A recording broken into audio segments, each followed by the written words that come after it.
Niha îro kes qala rojalata nêzik nake. Qala rojalata navîn û ya dûr tê kirin. Halbuki ji bo rojalata navîn û ya dûr hebe, divê rojalata nêzik hebe. Kurdistan welatê navendî yê rojalata nêzik e.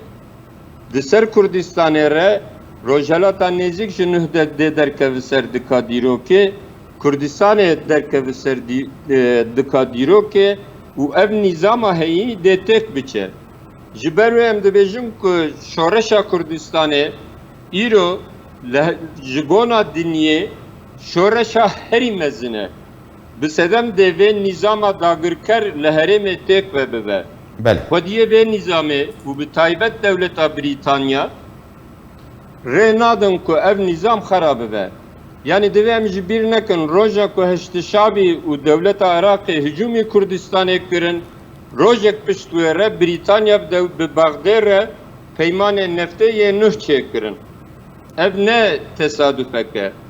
Yani dixwazim çi bêjim, yek siyaseta Kurdistanî divê hundur parçayekî de nefikirin, Keşeya Kurdistanê keşeya Kurdistana mezinin